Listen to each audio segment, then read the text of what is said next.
Anak kecil itu dari mendengar, oke.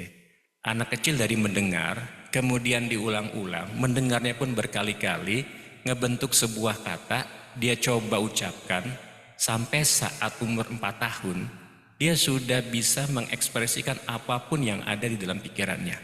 Hanya beberapa kosakata mungkin yang dia tidak tahu. Tapi secara umum dia bisa mendeliver message-nya, pikirannya, keinginannya dengan menggunakan bahasa. Karena apa? Karena aktivitas mendengar, aktivitas berbicara itu bagian dari habit kita. Jadi kalau teman-teman yang bahasa Inggrisnya bicaranya masih susah, coba nanti sering-sering aja ngomong walaupun satu dua patah kata. Misal begini, when you are driving a car, you see something, explain aja in your word dengan kata-kata kita terus aja setiap hari. Maka kita akan kebentuk kebiasaan. Otak kita mencari cara yang paling cepat untuk mengekspresikan dalam bahasa Inggris. Jadi kalau teman-teman susah ngomong bahasa Inggris, jangan-jangan memang nggak pernah ngomong bahasa Inggris. Jadi gunakan aja semampu kalian, semampu teman-teman, membiasakan menjadi sebuah habit bahasa tersebut. Lanjut ya. Nah ini, di buku Atomic Habit, 1% itu setiap hari luar biasa. Jadi siapapun, tokoh manapun, tidak ada yang kita kenal, tidak ada satu tokoh besar di dunia pun yang terjadi dalam satu hari, satu bulan, satu tahun. Semua menggunakan proses evolusi diri secara mikro, evolusi bertahap. Gak pernah kita mengenal ada tokoh-tokoh yang celeng langsung jadi. Ya, jadi 1% improvement setiap hari. Kita nggak sadar, kita lakukan aja setiap hari improvement. Kebaikan kecil kan sepertinya remeh gitu ya. Sepertinya tidak ada maknanya. Tapi otak membentuk sirkuit baru kalau kita belajar sesuatu ada improvement 1%. Kita mendengarkan beberapa kosakata, kemudian kita mendengarkan ulang, menambah lagi, maka sirkuit otak mencari cara untuk mempercepat bagaimana kita mengekspresikan dalam bahasa tersebut. Kalau misalnya kita belajar sesuatu, mengendarai sepeda, berulang-ulang kita coba, otak mencari cara untuk mempersingkat waktu supaya kita stabil menggunakan sepeda. Jadi masa pembelajaran itu adalah masa bagaimana otak menangkap semua kondisi, semua situasi untuk menjadikan sebuah cara yang paling efektif, cara yang paling baik, cara yang paling singkat untuk mengendarai sepeda. Kalau kita masih jatuh-jatuh, artinya otak butuh waktu untuk menangkap semua itu dan membentuk sirkuit. Ya kan seperti itu. Nah, masalahnya adalah kita ini bagaimana sih melakukan sebuah habit untuk konsistensi. Rasulullah ketika dalam sebuah peperangan dan selesai peperangannya dengan kemenangan, sahabat-sahabat, ada seorang sahabat bilang gini, ya Rasulullah, kita ini baru saja dari peperangan yang luar biasa besarnya. Kata Rasulullah, la roja'na minal jihadil asgor ilal jihadil akbar. Kita ini baru dari peperangan yang kecil. Kita akan menuju peperangan yang besar. Apa itu ya Rasulullah, peperangan besar? Peperangan besar itu adalah jihad melawan diri kita sendiri, melawan hawa nafsu kita sendiri. Kalau kita bisa mengontrol, kita bisa mengendalikan hawa nafsu kita bisa mengendalikan diri kita, maka semua selesai. Apapun yang kita inginkan bisa kita raih. Lanjut ya. Nah ini kata Nabi ini bagaimana kita harus melakukan perbaikan setiap hari. 1% nggak besar, nggak berasa mungkin. Barang siapa yang hari ini lebih baik dari kemarin, maka dia orang beruntung. Kalau sama, itu merugi. Kalau misalnya lebih buruk, dia celaka. Kita mendefinisikan sama, hari ini nggak ada yang sama. Ketika kita belajar sesuatu, kalau kita bandingkan dengan orang lain yang belajar cepat, kita bukan sama dalam dunia kompetisi. Kita itu sebenarnya merugi. Misal, ada sebuah teknologi dulu namanya Nokia. Nokia tidak ada perubahan sama sekali, tidak ada improvement, dia sama. Tapi di sisi lain, WhatsApp, Apple, Samsung bergerak dengan cepat, dengan teknologi cepat. Sebenarnya dia tidak sama, dia dalam posisi merugi kalau dibandingkan dengan kompetitor-kompetitor lainnya. Apa yang terjadi kalau kita tidak ada improvement, tidak lebih baik daripada kemarin? Kata Einstein, insanity, kegilaan itu adalah doing the same thing over and over again dan expecting different result. Kita itu mengerjakan hal-hal yang sama terus tanpa improvement, tapi menghasilkan result yang berbeda. Itu namanya kegilaan. Itu namanya gila kalau kita mengerjakan tanpa ada improvement, kita menghasilkan sebuah hasil yang luar biasa. Lanjut.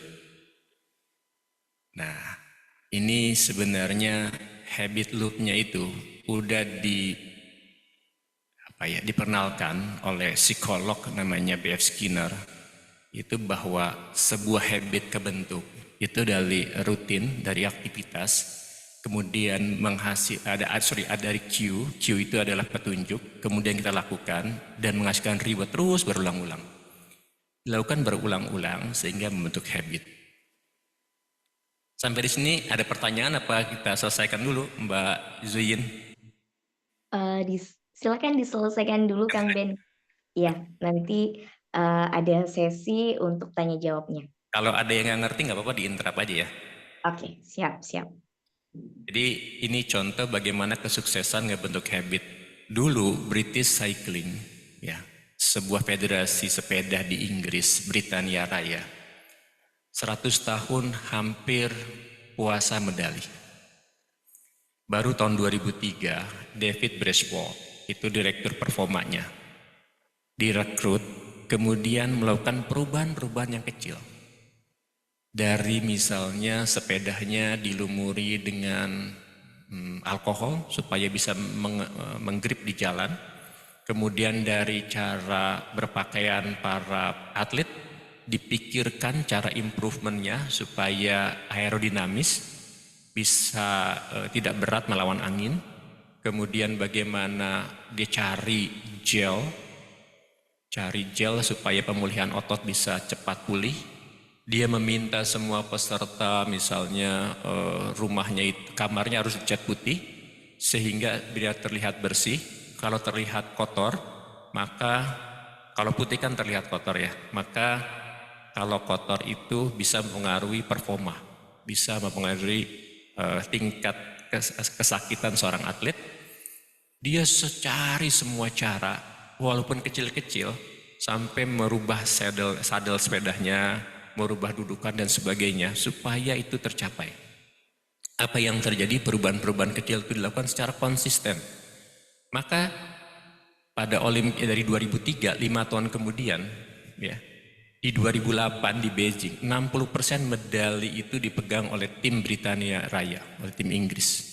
David bilang dari perhimpunan perolehan kecil. Kemudian di Olimpiade 2012 ada 9 Olimpiade record dan world record terpecahkan dari tim Inggris juga. Tour de France yang 100 tahun nggak pernah dapat medali. Chris Froome 2012, 2015 terus berlanjut itu memegang medali untuk Tour de France. Perubahan-perubahan yang kecil terus terakumulasi sehingga menjadi sebuah yang besar. Kata Nabi itu adwa muha wa ingkola.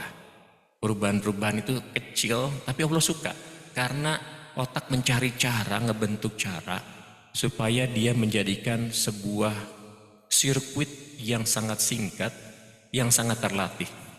Lanjut.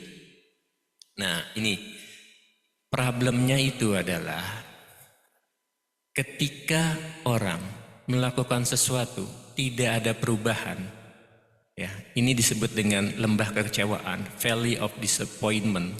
Jadi lembah kekecewaan. jarang orang yang lolos dari lembah kekecewaan. Karena berharap bahwa setiap yang dilakukan itu perubahannya linear. Kalau saya melakukan sesuatu akan ada berubah sedikit. 3-5 hari kita melakukan fitness atau olahraga, kita terjadi perubahan. Kita berharap seperti itu. Kita belajar sesuatu yang baru, kita berharap perubahannya linear. Ketika 1-2 bulan tidak ada perubahan, orang meninggalkan. Padahal grafiknya dalam sebuah habit itu turun dulu tuh, enggak linear, turun dulu. Ya. Jadi grafiknya lihat nih, lembah kekecewaan tuh bukan seperti ini nih. Ini yang kita inginkan, yang kita harapkan tuh garis lurus seperti ini nih, ya, warna hijau. Itu adalah sesuatu yang kita inginkan. Ya, terjadi perubahan kalau kita melakukan sesuatu. Sebenarnya otak kita tuh seperti turun dulu, turun di sini. Nanti di tipping pointnya ini maka akan meledak eksponensial seperti ini. Ya. Nah, setiap orang beda karakteristiknya, beda lapangannya, di mana tipping pointnya, di mana titik dia terjadi perubahan. Orang lihatnya yang paling dramatisnya aja, sepertinya dia beruntung, sepertinya dia mempunyai bakat, sepertinya dia orang yang paling macam-macam lah. Tapi sebenarnya yang di lembah kekecewaannya ini dia tidak pernah ketahui.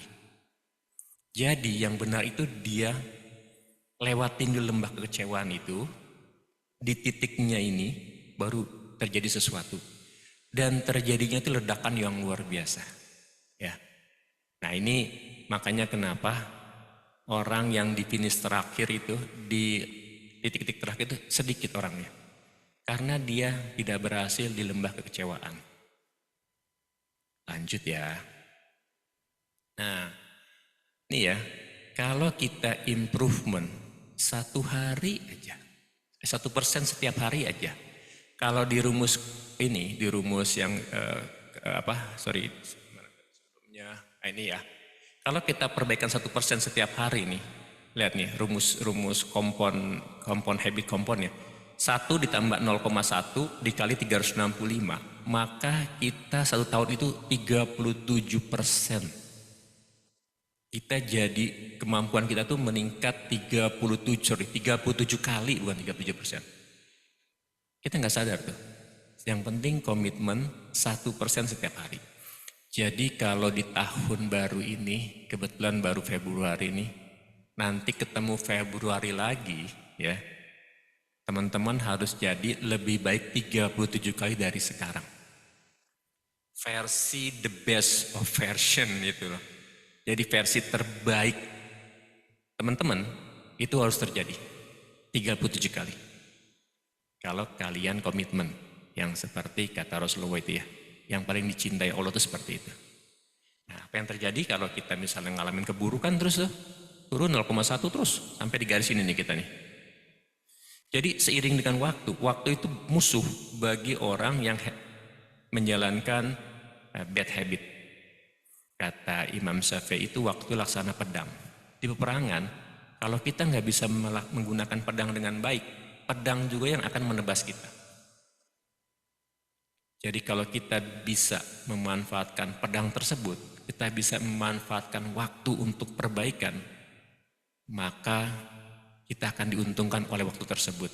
Jadi waktu adalah musuh terbesar buat bad habit.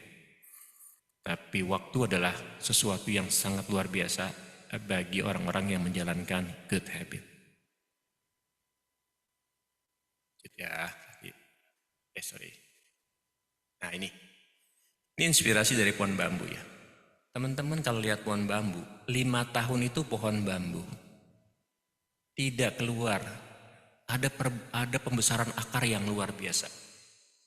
Ini namanya lembah kekecewaan. Pohon bambu itu tidak keluar tidak keluar batang selama 5 tahun. Dia membesarkan akarnya terus.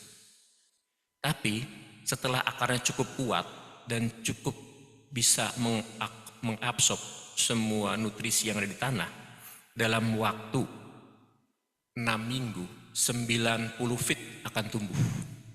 Seperti itu konsepnya habit. Atau kita lihat nih ya, Bagaimana habit itu bekerja, bagaimana perbaikan 1% yang atwa muhawa ingkola itu terjadi. Misalnya begini, kita di sebuah ruangan terdapat bongkahan es. Setiap berapa waktu, berapa menit, suhu akan naik 0,1, terus dari minus 0,1 terus mengalami penghangatan berulang-ulang. Sepertinya tidak ada perubahan. Dari yang misalnya minus 0,5 nggak ada sama, pergerakannya sama tuh perubahannya tuh. Cuma naik 0,5, misalnya naik 0,5 lagi katakanlah dari minus 10. Jadi minus 9,5, minus 9 sama. Dari minus 0,5 ke titik 0, ya, ke titik 0 itu kan sama, pergerakannya sama. Tapi apa yang terjadi? Ya, terus berubah, naik lagi, air mulai mencair. Sesuatu terjadi. Jadi kenaikan suhunya tuh sama, tapi begitu di titik tertentu dia akan langsung berubah drastis.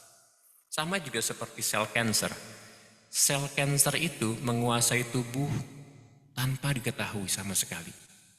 80% hidupnya sel cancer itu tidak terdeteksi. Begitu sudah menguasai 80%, ya, orang begitu ada tanda gejala, ada simptom, baik itu bentuknya benjolan dan sebagainya, sebenarnya kanker sudah menguasai tubuhnya. Makanya stadiumnya cepat, dari stadium 1, 2, 3, sampai 4 itu dalam waktu hitungan bulan. Tapi gaya hidup dia yang bertahun-tahun itu sebenarnya kanker sedang berkembang biak. Jadi itulah ilustrasi bagaimana perubahan yang sedikit itu di tipping point tertentu itu akan menghasilkan sesuatu yang dahsyat. Nah, saya pernah baca buku, teman-teman mungkin juga pernah baca buku Malcolm Gladwell. Ini seorang penulis luar biasa, bukunya Outliers. Saya ada 4 buku beliau, ini luar biasa bukunya. Itu dengan teori 10.000 jam terbang. Ya. Itu seseorang mau belajar apapun sukses, kalau ada improvement di 10.000 jam terbang. Nah, ini kita lihat ya. Jadi orang-orang yang misalnya master dalam bidang apapun, Tiger Woods, Serena Williams, siapapun ya, itu Beatles dan sebagainya, itu sebenarnya mereka melampaui 10.000 jam terbang. Misalnya sini, Tiger Woods sebelum tanding, malamnya itu dia 1.000 pukulan minimal. Dia orang lain istirahat, dia tetap latihan, memukul 10.000 kali. Serena Williams pun sama ayahnya dari umur 3-4 tahun sudah didik.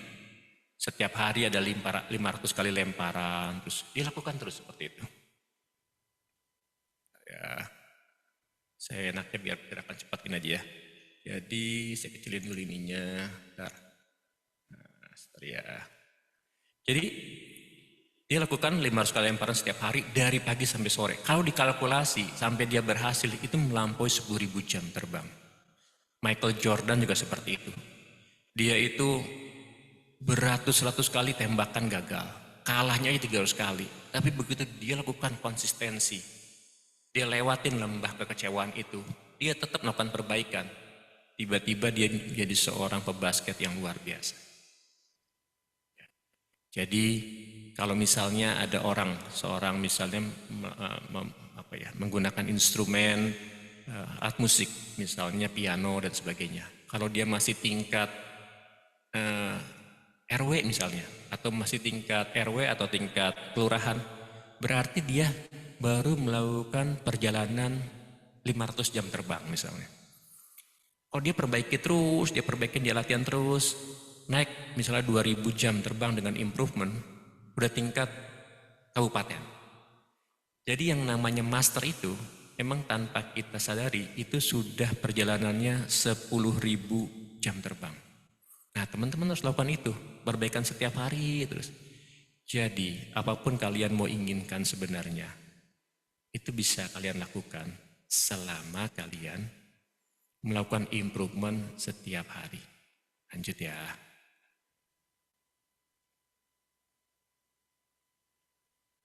Nah ini, kata Allah itu dalam surat Az-Zumar, sungguh kesabaran itu buahnya adalah sebuah pahala, sebuah reward yang tanpa batas. Ya, di surat Az-Zumar itu, kalau kamu bersabar, maka pahalaku unlimited, tanpa batas. Kenapa? Di titik itulah ketika kita melalui kesabaran di tipping point tertentu, ya sampai kita lewatin lembah kekecewaan, di titik tertentu kita langsung meledak. Nabi 10 tahun siksaannya luar biasa. Jamaahnya nggak ada yang berkembang sama sekali. Terus paling kalau yang masuk Islam pun dari pala golongan yang paling lemah, yang tidak ada dampaknya terhadap kehidupan Islam. Apakah Nabi berhenti? Enggak. Ketika Nabi misalnya setelah pemboikotan di Siifnya Abu Thalib, Nabi mencoba untuk syiar ke Taif, kemudian dilempari batu sampai berdarah, sampai darahnya itu mau menetes ke bumi, Nabi tahan tangannya, diangkat lagi Nabi, darahnya itu sampai ke badannya, supaya Allah tidak murka. Apa yang Nabi katakan kepada Allah? Ya Allah, saya ini kurang apa ya, salahnya apa ya? Dia gak nyalahin sama sekali tuh Bani Syakif di Taif. Saya kok kayak lemah banget ya, gak ada yang masuk Islam. Apa kira-kira salah saya tuh, strategi saya itu salahnya apa ya? Evaluasi diri. Apa yang harus saya perbaikin? Kok orang-orang itu gak bisa dengerin sesuatu yang benar seperti ini? Nah, dulu ada namanya tim basket San Antonio Spurs, itu tim basket legenda. Ketika dia latihan, timnya latihan, dan latihannya itu tidak mendampakkan hasil, seolah-olah tidak ada hasil, maka di locker roomnya ada tulisan dari Jacob Riis, begini bilangnya. Jika sesuatu yang kita lakukan sepertinya tidak ada perubahan sama sekali, maka saya akan datang ke tukang batu, saya perhatikan sampai batu itu pecah. Batu yang pecah itu belah itu bukan karena pukulan yang 100 yang membuat itu belah, tapi pukulan dari 1, 2 sampai 100 yang berakumulasi itulah yang membuat batu itu pecah. Jadi kalau misalnya teman-teman merasakan tidak ada perubahan, lanjutkan aja sampai teman-teman di lembah kekecewaan itu berhasil lolos, maka sesuatu yang besar yang kata Allah itu, pahala yang tanpa batas itu akan diberikan kepada teman-teman. Lanjut. Ya, lanjut lagi. Nah ini, seperti gini, berdoalah kepadaku, niscaya akan aku perkenankan bagimu. Allah udah bilang, udah menjamin bahwa kita itu doanya akan dikabulkan. Tapi kenapa kok nggak dikabulkan? Kata Nabi itu, doa setiap kalian akan dikabulkan selama tidak tergesa-gesa. Yaitu, apa yang dimaksud tergesa-gesa? Saya sudah berdoa, tetapi belum juga dikabulkan. Di ruang eksistensi lain, di level energi, Allah itu sudah men-set doa kita itu. Katakanlah finishnya itu di 42 km. Kita harus melalui 42 km, baru doa itu akan dikabulkan. Tapi apa yang terjadi? Baru yang kilometer 1 udah pada berhenti berdoanya. Baru yang di kilometer 7 udah berhenti. Ada yang di 41,9 berhenti. Padahal kalau dia sabar sedikit melalui lembah kekecewaan itu, maka dia akan lulus di 42 km. Ini ada kisah inspiratif.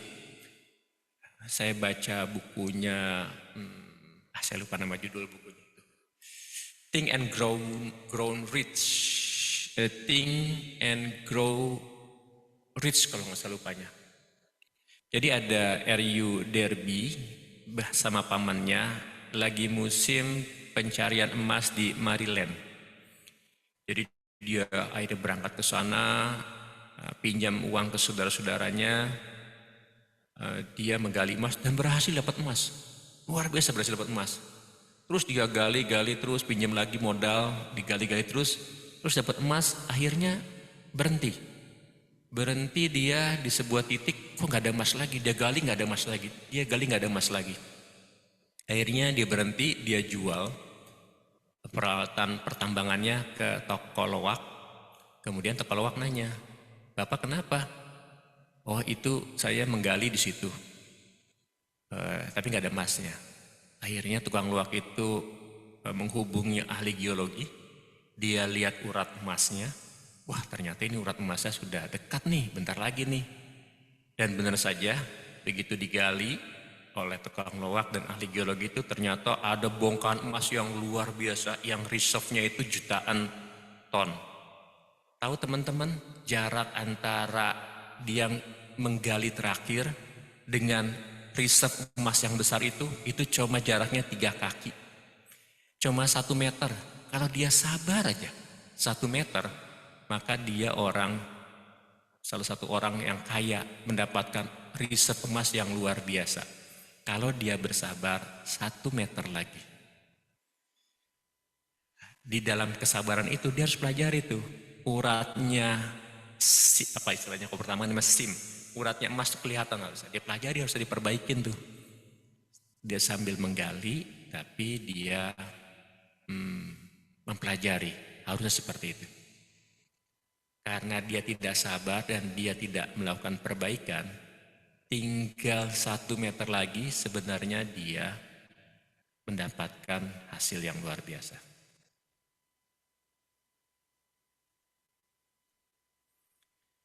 Nah, banyak orang yang bingung nih, sebenarnya kita fokusnya kepada sasaran apa kepada sistem? Ya. Kadang-kadang kita kan kalau bicara dengan para motivator, kita harus set dulu goalnya. Nanti dari goal itu sebagai acuan kita, itu nggak salah juga gitu kan.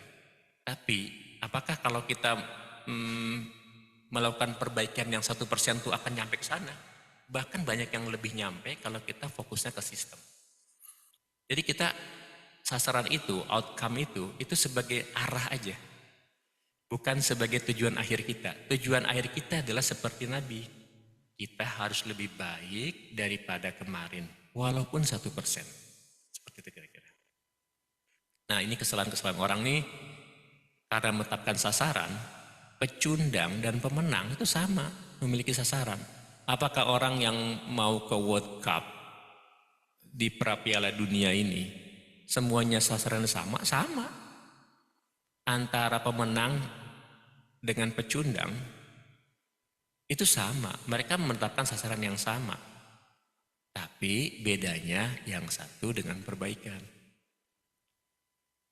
Kalau kita cuma berpikir pada sasaran, itu perubahannya sesaat aja.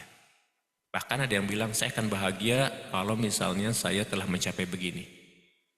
Ya itu berarti sasaran itu membatasi kebahagiaan kita. Harusnya kita enjoy di proses. Nanti kita jelasin ya, bagaimana kita akan menikmati proses perubahan tersebut.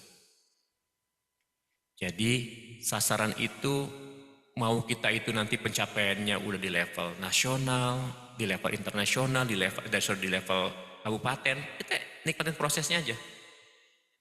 Kemenangan-kemenangan itu konsekuensi dari perbaikan kita. Jangan fokus di sasarannya. Kalau fokus sasarannya itu nggak berorientasi jangka panjang. Pasti orientasinya jangka sejenak aja, akan menjadi yoyo. Jadi nanti kita mundur lagi. Pokoknya kita fokusnya yang kata Nabi, adwa muhawa ingkola, yang terus menerus, dan perbaikannya kata Nabi, yang setiap hari harus lebih baik. Itu aja prosesnya yang kita nikmatin. Nah, banyak orang yang pengen banget ini, kok saya tuh starting pointnya keren, tapi finishing touchnya nggak pernah berhasil. Bisa jadi ada 2 masalahnya nih.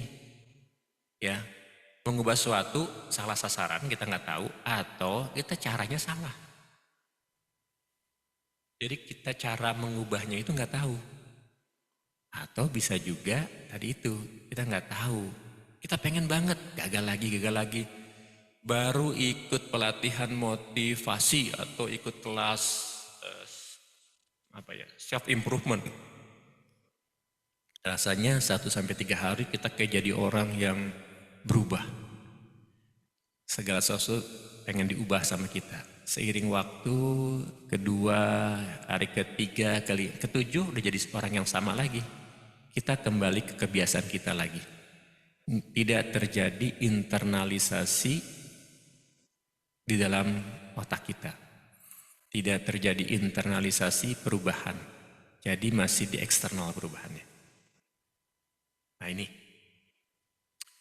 Jadi atwamuha wa ingkola, sesuatu yang kecil yang Allah suka. Jadi tapi kita lakukan itu tadi seperti yang Dave Bradshaw, yang direktur performa Britania. Jadi 1% itu bagian dari seluruh sistem yang besar ini. Jadi kalau kita tujuannya untuk perbaikan di sektor misalnya sepeda atau di kejuaraan sepeda, 1% yang kita lakukan perbaikan itu kecil tapi bagian dari ini. Jadi jangan keluar dari bagian tersebut. Kalau kita misalnya belajar sesuatu, katakanlah sesuatu keahlian yang baru, kita fokus di situ. 1%-nya itu bagian dari yang itu. Walaupun kelihatannya remeh-temeh sih, tapi perbaikan 1% itu jangan lupa harus bagian dari sistem yang besar. Lanjut, nah ini di mana sih letak kebiasaan itu? Kebiasaan itu adanya di subconscious mind. Jadi secara garis besar, otak kita itu terbagi dua, otak sadar dan otak bawah sadar, conscious mind dan subconscious mind. Kebiasaan, gerak refleks, perilaku, akhlak, itu semua adanya di subconscious mind. Bagaimana mengakses subconscious mind? Itu adanya mulai terbuka jalurnya. Jadi di garis yang kita lihat yang kita lihat sekarang, perilaku kita itu ada di sini nih, di puncak gunung es, tapi sebenarnya bawahnya tuh luar biasa, itu di conscious mind. Jadi garis yang air ini itu adalah garis otak analisis kita. Kalau kita melakukan suatu perubahan, itu salah satu caranya adalah dengan repetisi. Nanti di sesi yang lain cukup panjang, apa yang mempengaruhi subconscious mind, itu ada repetitions, ada figur otoritatif, macam-macam lah caranya. Nah yang kita lakukan dari kebiasaan itu adalah repetitions. Repetition terus bisa merubah conscious mind. Nah conscious mind itu ada terbuka baru di gelombang alfa sampai ke theta. Kalau delta udah tidur. Jadi alfa ke theta itu terjadi rekonstruksi subconscious mind. Nanti kalau di kelas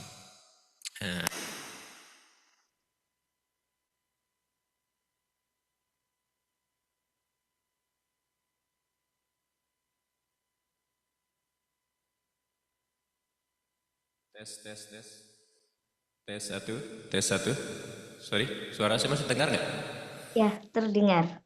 Terdengar. Tadi sempat hilang, sekarang sudah terdengar kembali. Ya, jadi nanti di kelas itu aja ya, di kelas mental health dan di kelas di kelas mental block aja deh. Lanjut ya. Ini tokoh-tokoh sukses yang melakukan kebiasaan yang luar biasa. Yoshiro Nakamatsu itu pemegang paten 3.000 hak paten. Kebiasaannya itu dia berendam di air, tahan napas lama. Ternyata tahan napas itu bisa menaikkan beberapa poin IQ kita. Saya pernah baca di projectnya image streaming. Jadi kalau kita bervisualisasi sesuatu misalnya, sampai merasakan, maka otak kita tuh akan menaikkan poin IQ-nya beberapa poin. Termasuk Yoshiro Nakamatsu itu senang banget dia berendam di dalam air, tarik nafas, sampai berapa menit, kemudian dia keluar lagi di atas air. Apa yang terjadi? Kecerdasannya luar biasa. Ya teman-teman kalau mau coba untuk naikkan poin, nanti saya punya cara lah namanya image streaming. Nanti bisa teman-teman coba. Nah, kemudian Albert Einstein juga punya kebiasaan apapun, dia coba semuanya. Dia senang banget melakukan percobaan tanpa peduli percobaan itu bahkan membahayakan atau memakan banyak biaya. Dia senang percobaan. Begitu juga Mark Zuckerberg, itu pendiri Facebook, itu kebiasaannya membaca buku yang luar biasa. Dia seorang kutu buku yang luar biasa. Dia tumpuk pengetahuannya itu tiba-tiba meledak menjadi sebuah produk yang kita kenal dengan nama Facebook. Nah, kemudian bagaimana sih kebiasaan itu terbentuk? Ya. Apakah kita kebiasaan itu akan membentuk identitas kita, atau identitas kita jadi menjadikan kebiasaan? Itu dua-duanya saling terkait. Misal begini, kita punya menentukan sebuah identitas akan mempercepat kebiasaan kita. Saya contohkan begini ya. Kalau ada orang ngajak merokok, kita berhenti merokok, teman-teman kita mengajak merokok. Kalau orang yang berangkat dari kebiasaan, bukan berangkat dari identitas, dia akan jawab begini, maaf, saya sudah tidak merokok lagi. Nah, itu dia belum merubah identitasnya. Ya. Jadi dia mencoba untuk kebiasaan. Tapi yang lebih kuat itu kita harus membentuk identitas dulu. Dia akan jawab gini, kalau dia merubah identitas dulu sebelum kebiasaan itu berubah. Maaf, saya bukan perokok. Wah, itu hasil luar biasa tuh. Jadi ketika dia menyatakan bahwa saya adalah bukan perokok, maka menanamkan sesuatu yang baik di dalam diri dia.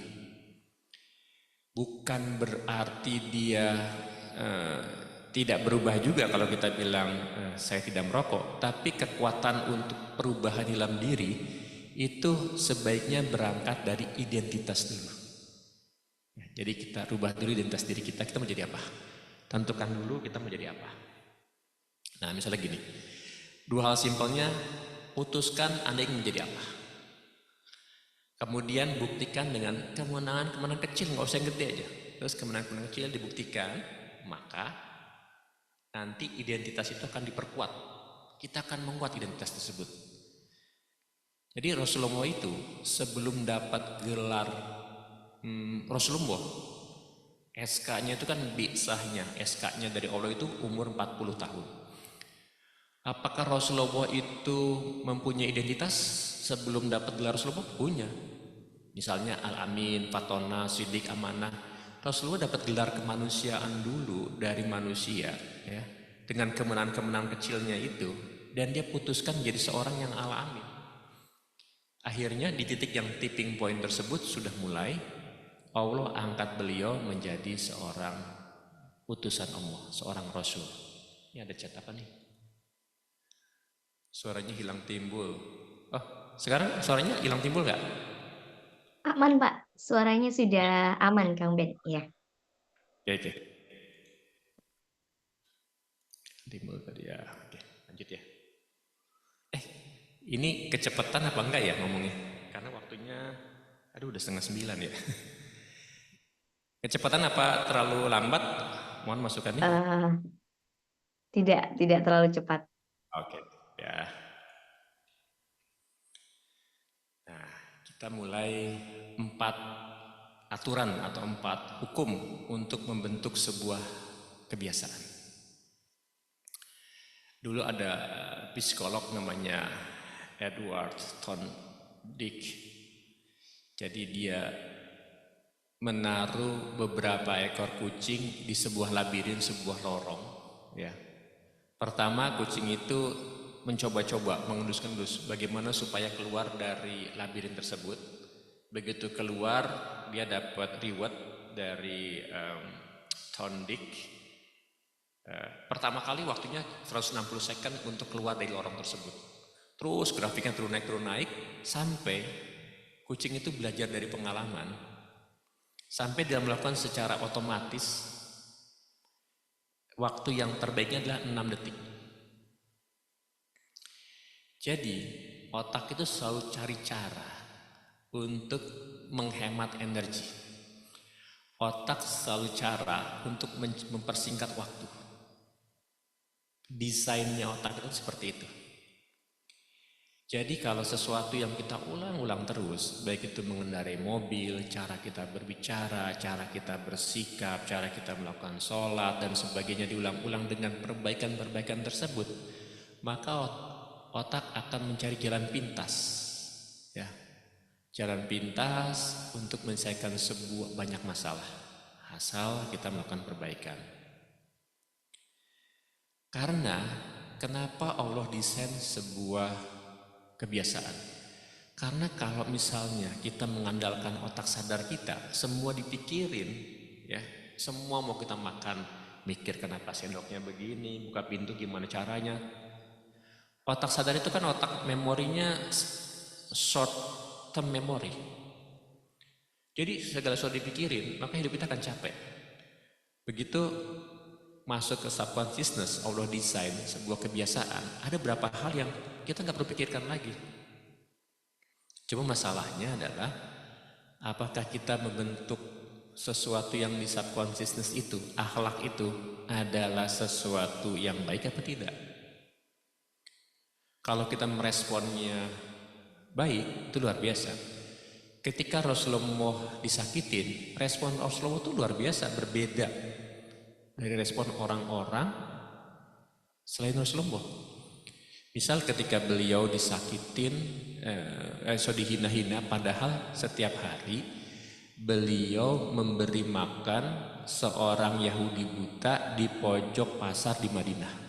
Dia tiap hari kasih makan orang buta, disuapin dengan lembut. Dia kunyah dulu karena orang tua itu sudah tidak ada giginya. Dia tiap hari, padahal orang Yahudi itu, orang buta Yahudi itu memaki-maki Rasulullah. Wahai anak muda, jangan ikut Rasulullah. Dia tuh pemecah bangsa, pemecah persatuan. Dia seorang pembohong, dia seorang dukun, terus dimaki-maki. Tapi Rasulullah responnya berbeda. Karena habitnya sudah kebentuk. Lalu dengan tenang aja. Suatu saat Rasulullah meninggal, kemudian Abu Bakar menyuapin orang tersebut karena Abu Bakar nanya kepada Aisyah, "Wahai Aisyah, apa sih yang udah dilakukan Nabi yang belum dilakukan oleh saya?" "Oh iya, memberi makan seorang peminta-minta buta dekat pasar." Dia kasih makan ke sana. Kemudian begitu dikasih makan, nggak dikunyah sama Abu Bakar. Orang itu langsung nepok. Wah, ini bukan orang yang biasa ngasih makan saya nih. Yang ngasih makan saya siapa? Kemana orangnya? Kok nggak ngasih makan lagi? Oh, dia sudah meninggal. Oh, udah meninggal. Siapa sih dia? Dia itu Rasulullah Muhammad SAW. Saat itu orang Yahudinya langsung lemas, tubuhnya langsung gemetar sampai mengucapkan syahadat. Itu bagaimana habit yang dibentuk oleh Rasulullah, sebuah akhlak yang luar biasa karena dilakukan secara berulang-ulang oleh Rasulullah. Tentu saja juga atas penjagaan Allah. Jadi siklusnya di habit itu mulai dari pertama, ya, ada petunjuk, cue-nya dulu, craving, kemudian ada respon, ada reward. Nah, itu semua aktivitas kita itu nggak terlepas dari 4 siklus tersebut. Nanti kita bahas satu-satu. Gimana kita lakukan, ada petunjuk, kemudian ada craving. Craving itu apa ya? Kalau kita kayak kecanduan gitu, udah gairah aja tuh udah luar biasa. Craving itu gairah. Kemudian ada respon, ada reward. Dan itu dilakukan secara berulang-ulang, siklusnya muter terus sampai dilakukan secara tidak sadar, masuk ke subconsciousness, jadi sebuah kebiasaan atau disebut dengan habit. Ya, jadi begini siklusnya nih. Itu jadi habit nih, terus begini, muter terus 4 step ini. Lanjut. Nah, petunjuk itu apa? Indikator pertama, ketika kita melihat sebuah makanan, itu kan ada petunjuk nih. Ada craving, karena dengan kita gairah itu, di otak kita itu memerintahkan suatu untuk adanya gairah, karena berharap kalau kita memunculkan gairah tersebut, itu ada perubahan di internal tubuh kita. Dari makan sama tidak makan kan ada perubahan sebenarnya. Nah, itu yang menimbulkan gairah. Responnya itu dalam bentuk tindakan, kita makan, kemudian begitu kita makan, kita dapat reward. Apapun nanti aktivitas kita habit, kalau misalnya sesuatu itu mengenakan, otak akan otomatis mengulang. Kalau sesuatu yang tidak enak, itu pasti tidak diulang. Nah, ini bagaimana tekniknya? supaya habit itu tetap bisa konsisten kan. Karena kok nggak ada rewardnya nih, kita mau mencapai lembah kekecewaan. Gimana supaya tetap konsisten nih? Karena otak desainnya itu harus dapat reward. Kan desain seperti itu. Tapi kita harus melalui nih lembah kecewaan itu yang tanpa reward. Gimana caranya? Nah, itu kita bahas. Cara gini ya. Ini contoh nih. Ada cue-nya itu ponsel berbunyi kering gitu kan. Ada pesan, ada message masuk. Kita pengen lihat dong. Pengen tahu. Kita ada gairah pengen lihat. Ada kecurigaan pengen lihat. Kemudian kita ambil ponsel baca. Nah, kita nggak kayaknya Ustaz puas macam-macam karena telah baca. Kalau nggak kita baca tuh kayaknya kita gelisah. Itu fasenya tuh. Jadi nanti otomatis tuh. Kalau kita udah kebentuk ya, nanti ada namanya hormon dopamin yang mempengaruhi gairah kita itu. Itu kebentuk lama-lama jadi kebiasaan kita tuh. Kita megang handphone apa segala macam, udah jadi kebiasaan kita. Refleks aja. Ketika ada bunyi kita langsung tanpa mikir lagi kita langsung buka. Nah, kira-kira seperti itu tuh fasenya. Jadi, nah ini dari semua presentasi itu, inti presentasi itu ini. Jadi untuk membentuk sebuah good habit, ya di fase pertama, yang cue, petunjuk, itu harus jelas, harus terlihat. Make it obvious. Kalau mau breaking bad habit, menghancurkan bad habit, harus invisible. Bagaimana caranya supaya tidak terlihat? Nanti kita bahas satu persatu ya. Tapi ini intinya. Kemudian yang kedua, yang craving, gairah itu, bagaimana supaya atraktif. Nah ini kalau yang habit yang buruk yang mau kita hancurkan, bagaimana supaya nggak menarik. Yang berikutnya, yang respon ini, tindakan kita, itu bagaimana supaya mudah, ini dipersulit nih, supaya itu tidak terjadi kalau kita menganjurkan breaking bad habit. Nah, kemudian untuk good habit, sebagaimana otak pasti mencari reward, satisfying. Nah, ini dibuat nih, satisfying. Supaya kita melewati lembah kekecewaan itu. The valley of disappointment-nya itu harus dilewatin. Jadi tujuan akhir dari sebuah kebiasaan itu, tadi saya ulangi lagi ya, memecahkan masalah-masalah dalam hidup dengan energi dan upaya sekecil mungkin. Lanjut.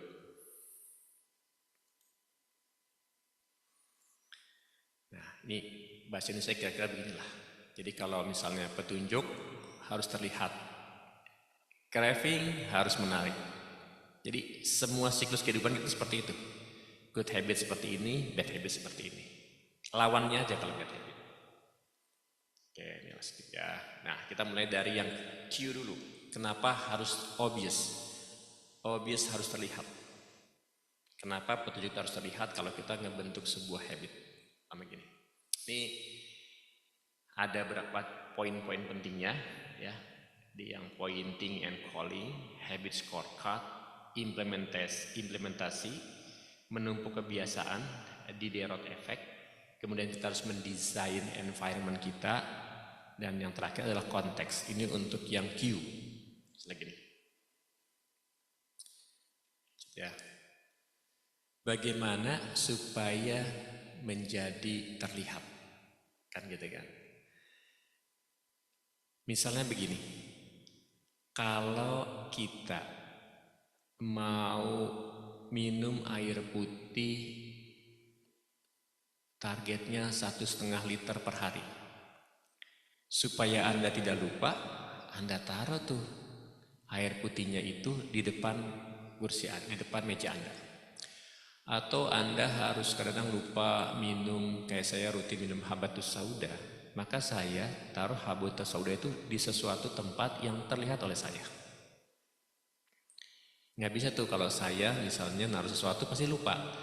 Kalau misalnya beli buah-buahan nih, kita taruh di kulkas, kadang-kadang udah sampai busuk baru kita, waduh itu ternyata belum dimakan, sayang banget, udah mau dibuang aja. Tapi kalau kita diletakkan di sebuah tempat yang terlihat, kecenderungan kita akan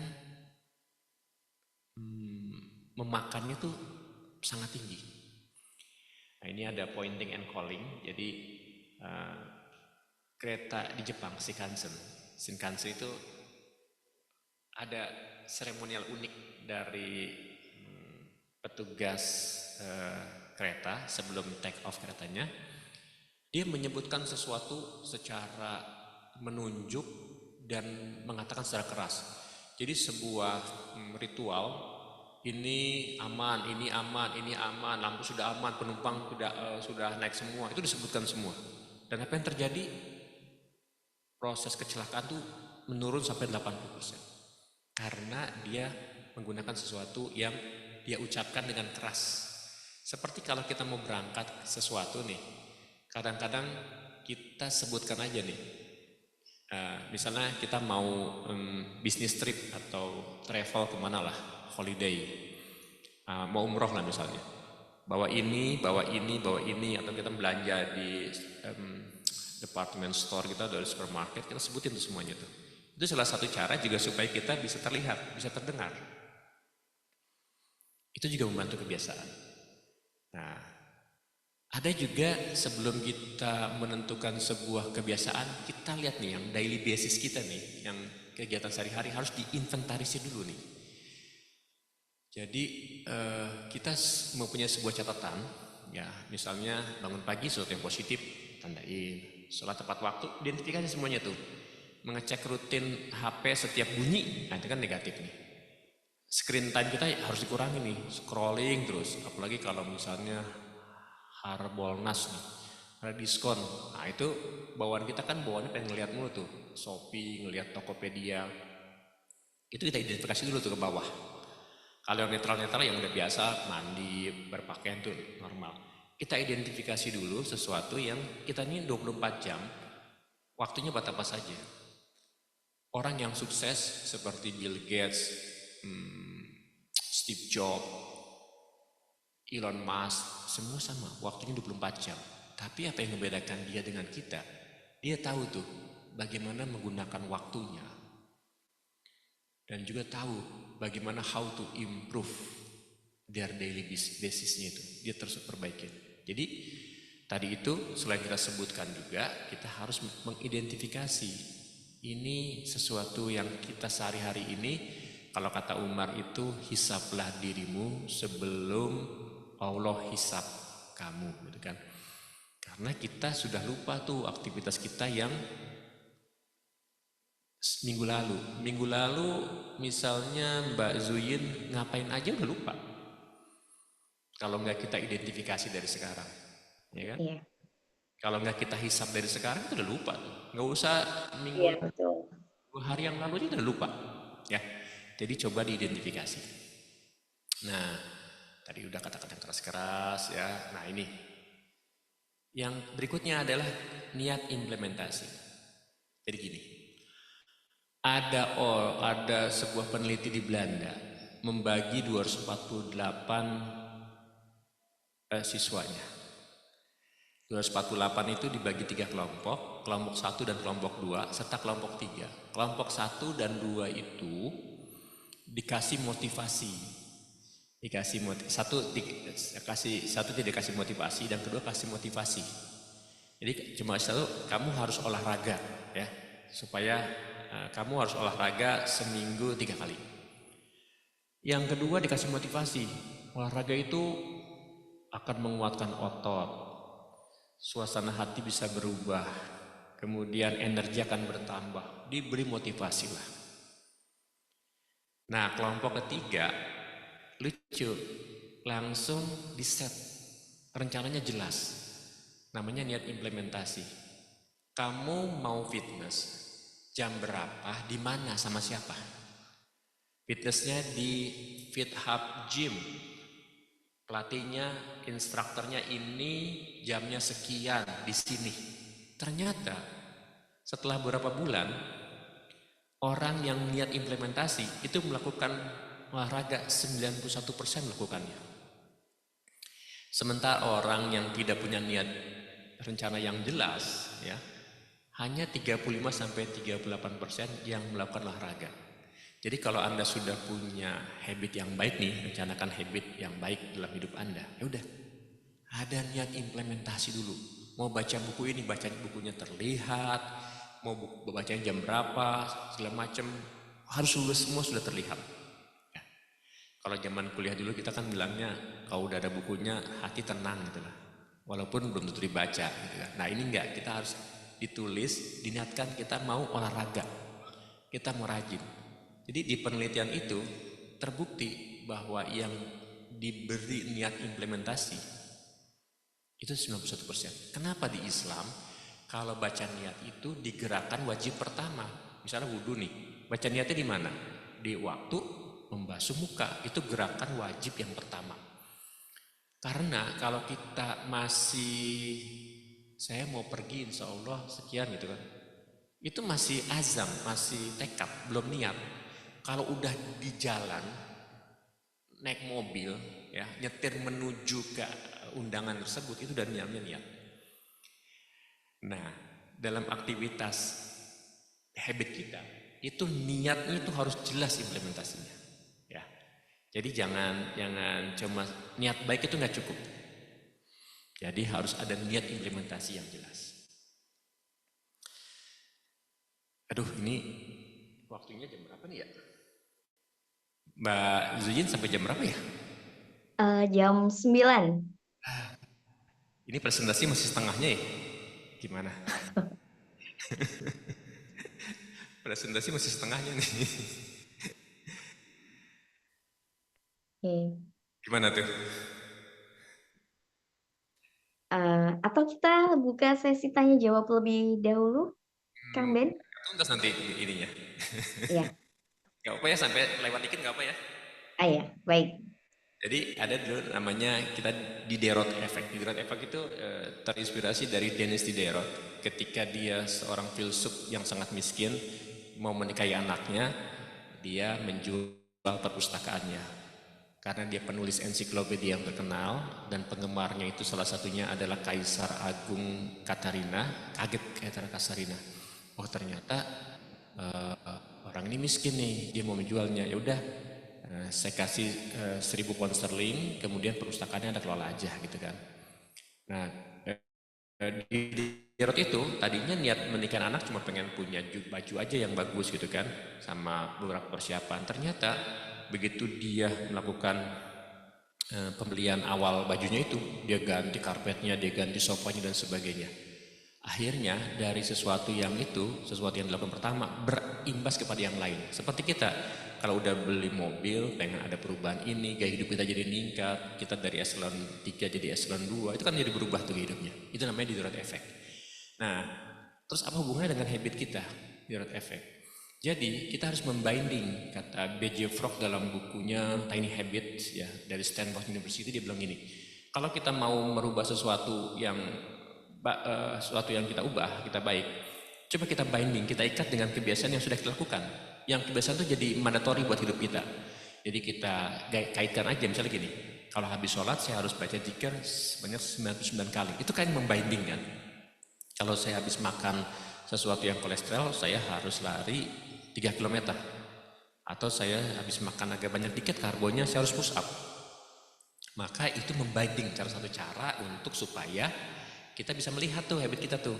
Kadang-kadang kita nggak sadar, kadang kita malas, makanya harus kita binding ya.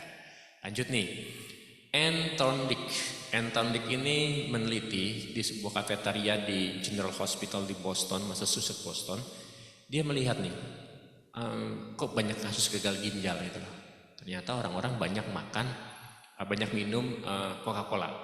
Jadi begitu dia melihat kafetarianya, ternyata semua penyajian itu di kulkasnya itu banyaknya Coca-Cola. Dia ubah, dia desain banyakin mineral water, banyakin water, dia banyakin semuanya. Ternyata benar, begitu dia desain ya environment-nya, maka apa yang terjadi?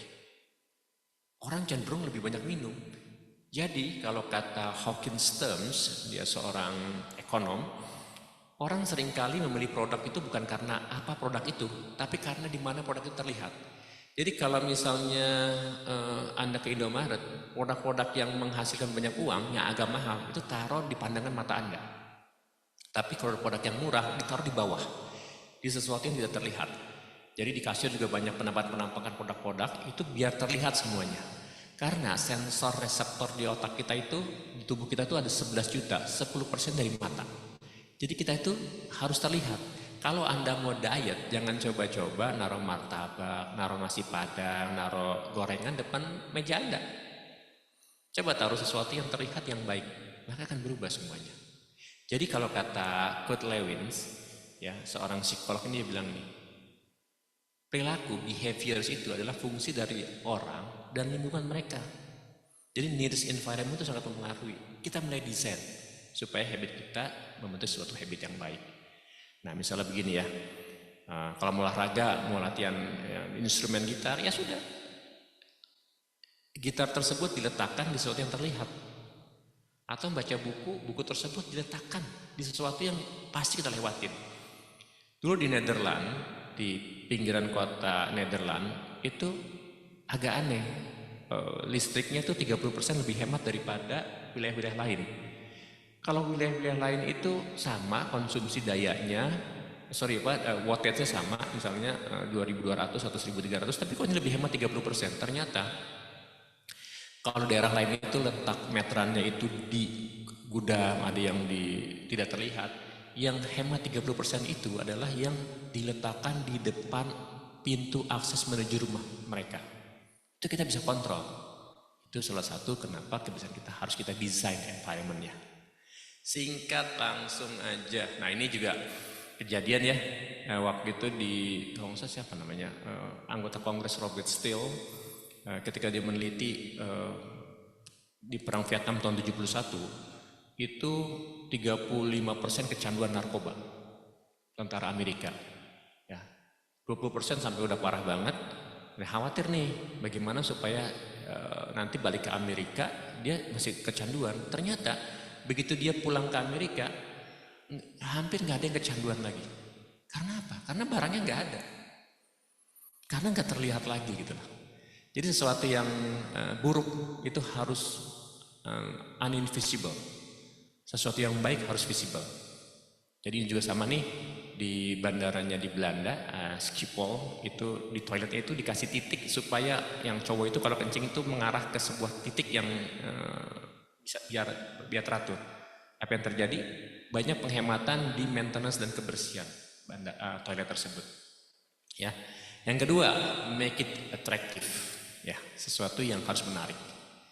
Lanjut gini. Nah ini ada seorang biolog antropobiologi nih, Nico Timbergens. Dia mendapat hadiah Nobel karena meneliti tentang camar herrings dan angsa greylag. Jadi dia memperhatikan selalu ada anak camar herring itu matuk-matuk sebuah titik merah induknya kalau dia mau makan. Dikasih tanda yang besar lagi, artifisial, dia patuk-patuk terus. Sama juga, greylag juga sama. Kalau misalnya ada sesuatu yang bundar, dianggap telur itu dikasih terus gitu loh. Dia akan masukkan ke sarangnya. Karena kita coba untuk istilahnya namanya supernormal stimuli. Jadi makanan-makanan yang kita konsumsi sekarang ini ya, itu adalah sebagian besar karena supernormal stimuli. Kombinasi dari gula, fat, dan sugar. Jadi kita bisa merasakan sebuah sensasi yang luar biasa yang sebenarnya nggak seperti itu, tapi otak kita didesain supaya terjadi supernormal stimuli. Itu kenapa industri makanan luar biasa. Jadi kita merasakan sesuatu kenikmatan yang sebenarnya di tubuh kita nggak terlalu dibutuhkan. Nah, bayangin ya, contoh ini media sosial, medsosnya, sosial media ini sangat supernormal stimuli. Bagaimana kita nanti di habit harus atraktif. Kan bayangkan ya, kalau Anda melakukan suatu kebaikan atau melakukan sebuah penampilan, paling yang memuji Anda 1-2 orang atau 3-4-5. Tapi dengan medsos, Anda bisa lebih dapat 1000 like. Itu sebuah supernormal stimuli ya, yang mendesain otak kita supaya kita tertarik. Nah, habit itu harus seperti itu. Gimana caranya? Oke, ini singkat-singkat aja nih. Nah, ada dulu seorang yang namanya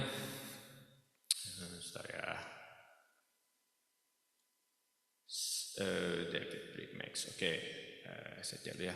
Ini ada seorang mahasiswa elektro dari Dublin, Ireland itu apa Irlandia, Ronan Burns. Dia suka banget nonton Netflix. Jadi dia kombinasikan, dia desain sebuah sepeda yang bisa Netflixnya muncul kalau dia bisa menggoyang sepeda dengan kecepatan tertentu. Nah itu jadi membuat sebuah kebiasaan itu supaya menarik tuh bagaimana caranya. Jadi kalau tadi pakai makanan itu pakai stimuli yang supernormal stimuli. Nah kebiasaan itu kita buat semenarik mungkin, kira-kira seperti itu. Ya, dalam ini ya, hari belanja online. Nah ini kan sebuah desain yang 10-10, 11-11. Ini kan bagaimana menarik supaya orang belanja. Ini contoh-contoh bagaimana kita harus mendesain sebuah kebiasaan itu menarik.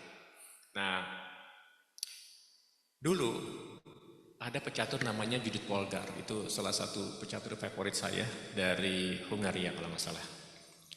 Bapak ibunya percaya bahwa kalau mendesain ya, peran family dalam membuat habit itu kecerdasan bisa dibentuk dari pengkondisian menurut Laszlo Polgar. Jadi dia akhirnya kontak ketemuannya Clara, mau nggak nikah sama saya? Nanti kita desain anak-anak dikondisikan menjadi seorang juara catur, grandmaster catur. Gimana caranya? Akhirnya setuju nih Clara, oke, kita coba percobaan melahirkan 3 anak, Susan, Sophia sama Judith. Sophia itu 14 tahun jadi juara dunia catur. Kemudian Judith Polgar 15 tahun sudah jadi grandmaster. Itu termasuk grandmaster termuda. Dengan apa? Dengan pengkondisian habit. Jadi peran keluarga dalam habit itu luar biasa. Dengan mengkondisikan, dia melatih dengan perbaikan-perbaikan, 15 tahun jadi grandmaster. Kemudian contoh juga Hasan Albana, ketika dia menghafal Quran, dia harus semuanya menarik. Jadi begitu masuk ke dapur, ibunya membacakan atau menyetel irama atau ayat yang sedang dihafal oleh Hasan Albana. Masuk ke dapur, masuk ke kamar. Nah, kalau kita naik mobil, dengerin lagi ayat itu. Masuk ke mana, semua kayak dibuat tenggelam dalam situasi itu. Semua terdengar sebuah menarik semuanya. Nah, akhirnya melahirkan sebuah ulama besar, Hasan Albana, dan dia bisa hafal Al-Quran. Jam berapa nih? Jam 9 ya. Oke, lanjut ya. Ini sebentar chat siapa nih? Lanjut coach, keren. Oke. Lanjut ya. Nah, kadang-kadang kita itu juga cenderung untuk mengikuti kelompok kita selain keluarga. Tahu kan geng motor untuk mendapatkan prestise jati diri, dia melakukan misalnya sesuatu tindakan yang negatif. Karena orang cenderung itu mengikuti kelompoknya. Kalau kata bahasa Nabi, bergaul dengan tukang minyak wangi, kamu dapat wanginya minimal. Kalau kamu bergaul dengan tukang besi, ya dapat kosong-kosongnya. Karena environment tuh sangat mempengaruhi kita. Jadi orang-orang yang berkawan dengan orang obes itu 57% akan overweight. Ya. Jadi kalau teman-teman yang jomblo, jangan gaul sama jomblo, kemungkinan akan jomblo. Karena perilaku itu sangat mempengaruhi kita. Jadi kalau misalnya kita mau merubah sesuatu, kita harus di tempat yang tepat juga. Misal begini, orang-orang yang gajinya, kalau kita misalnya gaji kita itu kurang lebih rata-rata dari gaji teman kita. Jadi kalau mau, saya nggak bilang kita tidak bergaul dengan orang lemah, enggak. Kita juga harus punya teman di kalangan yang kita bisa meningkatkan kualitas kita. Jadi gaji kita yang sekarang itu kurang lebih average, ada hitungannya dari gaji teman-teman kita itu. Kalau kita salah satu bagaimana how to increase your salary itu seperti itu.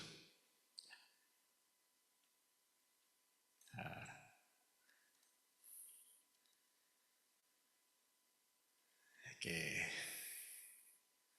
ini langsung kita ini aja nih. Oke, nah ini langsung kita make it easy karena waktunya singkat nih.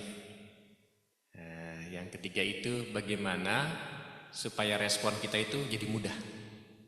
Nah, ini ada namanya teori 2 menit. Nah, misalnya gitu kan, menjadikan mudah. Kayak gini. Dulu di Florida University ada namanya Profesor Jerry Walsman. Dia membagi kelas fotografinya begini. Kalau yang dapat A, yang di kelas in action, ya, di kelas di kelas action, itu kalau dia bisa moto 900, misalnya 100 foto dapat C, 150 dapat B, 200 dapat A, katakanlah gitu, ada 100 kali foto. Kemudian kalau yang di kelas in motion, dia bilang gini, mau dapat A, fotonya harus sempurna. Kalau nggak sempurna nggak dapat A.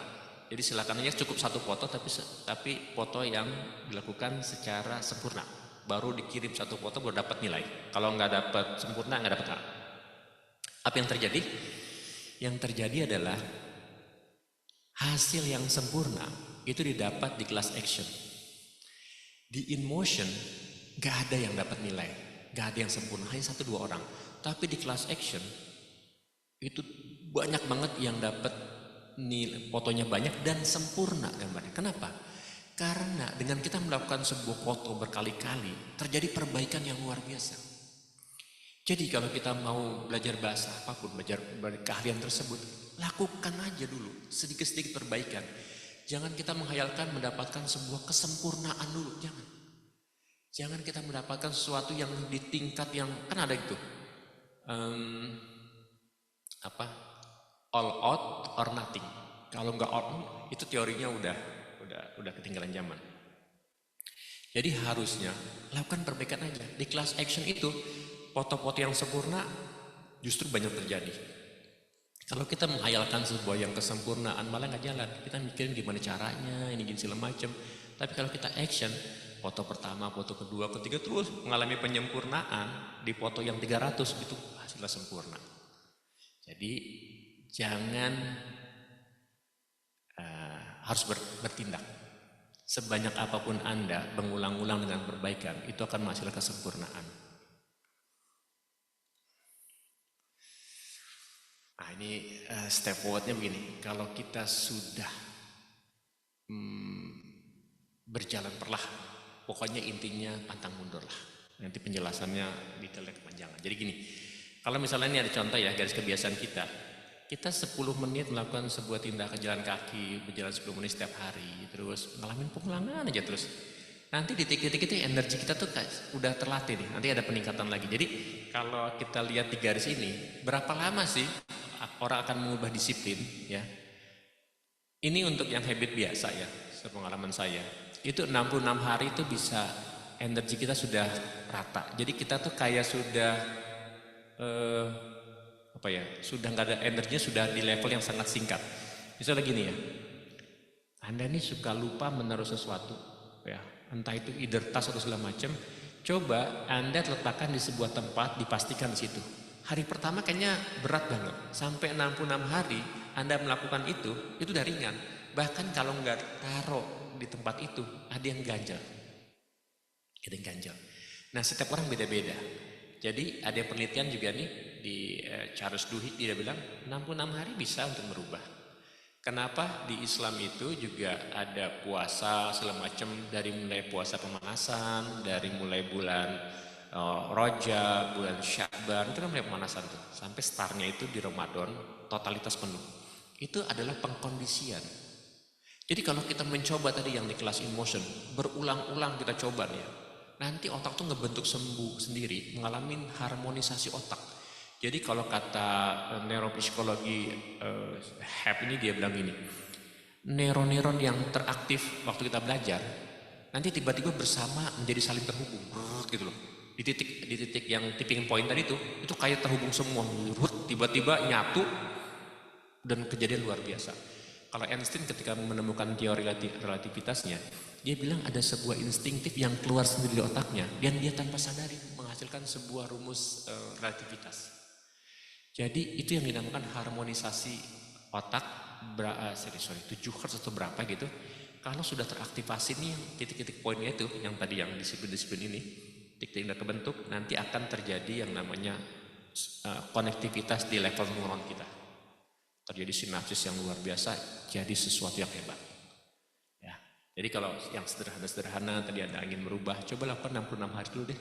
Kalau teorinya Charles Duhigg nih, boleh Anda coba dulu. Nanti udah energi Anda sangat kecil sekali, awalnya berat, turun, jadi rata. Kira gitu. Ini ada teori juga untuk kebuat habit 21 hari, itu sangat relatif menurut saya. Setiap orang beda-beda. Jadi tipping pointnya melalui lembah kecewaannya setiap orang beda-beda. Tapi kalau mau jadi seorang yang master, jangan lupa teori 10.000 jam terbang. Oke, ada lagi satu lagi dari Jared Diamonds ya di teorinya. Jadi otak itu mencari cara untuk menghemat energi. Jadi kalau kita melihat peta di Amerika atau di Afrika, itu kecenderungannya peta itu agak menyempit. Kalau yang dari Eropa sampai ke Asia, sampai ke Jepang itu melebar. Kenapa? Ternyata di sini ekonomi tumbuh karena apa? Karena ada paparan matahari segala macam. Dunia mata pencarian segala macam, perkebunan macam-macam itu ekonomi tumbuh tuh di daerah-daerah seperti ini. Karena apa? Karena otak itu mencari cara untuk melakukan sebuah kegiatan yang seminimal mungkin. Bayangkan Anda kalau nanam sebuah pohon di daerah kutub, itu kan upayanya luar biasa. Tapi otak kita itu mencari cara tuh di daerah tertentu itu pasti berkembang industri pertaniannya. Karena itu naturalnya otak bagaimana mencari cara untuk melakukan suatu sedikit mungkin energinya. Yang tadi saya bilang itu setelah 66 hari udah jadi habit untuk kebiasaan yang sederhana. Jadi kita itu otak kita mencari cara supaya tidak terjadi friksi. Kenapa kita menyukai WhatsApp? Karena WhatsApp itu membuang halangan kita, obstacle kita berkomunikasi tanpa perlu datang kepada orang lain. Kita ngobrol nggak perlu ketemu secara face to face. GoFood itu menghalangi kita, meruntuhkan obstacle kita untuk mencari makanan. Dengan mengetik sedikit saja, maka kita bisa mendapatkan makanan. Begitu juga Tokopedia, kita tidak perlu langsung ke direct, ke langsung tokonya, ke physical store-nya nggak perlu. Bagaimana kita mengekspresikan di TikTok itu mengurangi semua hambatannya. Jadi otak kita itu kerjanya mencari cara akan mengulang sebuah habit yang upayanya sangat kecil. Itu konsep dasarnya, ya. Nah, kenapa muncul teori 2 menit itu? Dari tadi konsepnya adalah mencari cara yang sederhana dulu. Nah, ini ada choreographer terkenal, Twilight Top, itu choreographer paling fenomenal. Ritual dia itu sederhana, dia tidak melakukan ini kok. Tapi dia, apa yang dilakukan, kata seseorang yang nanya ke dia, saya cuma ritualnya manggil taksi ke gymnasium Iron Gymnasium. Jadi pokoknya ngambil, kalau dia lagi berat itu, ya udah, saya pokoknya manggil taksi yang paling gampang nih, taksinya ke arah gym. Kalau kita malas nih, jadi malas sesuatu pulang kerja, ya udah, kalau kita malas sesuatu, lagi malas, kita mau treadmill kayak saya ini malas nih, ya udah, saya pakai sepatu aja. Pekerjaannya 2 menit pakai sepatu, tapi udah pakai sepatu otomatis saya akan nge-gym atau akan treadmill, gitu kan? Kalau Anda mau yoga malas, ya udah pakai pakaian yoga, kemudian ambil ininya nih, karpet yoganya ini, ya, matras yoganya sudah selesai. Itu jadi kalau kita melakukan sesuatu, kita harus memulai kebiasaan baru itu pelaksanaannya harus kurang dari 2 menit.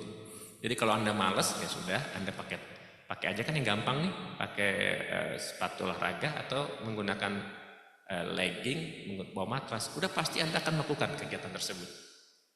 Ya, jadi otak itu mencari cara supaya sehemat mungkin. Caranya pertama dipancing dulu dengan gerakan yang kita gampang. Gerakan namanya the 2 minutes rule. Jadi untuk pekerjaan yang ditunda-tunda, yang males-males, Ya udah, kita pakai aja sepatu ini, sepatu olahraga atau kita pakai baju yoga. Nah, Twilight Hub ini juga dia rutin. Jadi dia bawanya, gue pengen taksi aja deh, pergi ke gym yang biasa di latihan, udah kesana pasti latihan, kira-kira seperti itu. Ya, ini juga kita juga butuh alat penjaga komitmen supaya sesuatu yang baik itu tak terhindarkan. Ini bagus banget dari Victor Hugo dulu ya. Victor Hugo ini pengarang buku atau komik Hunchback Notre Dame.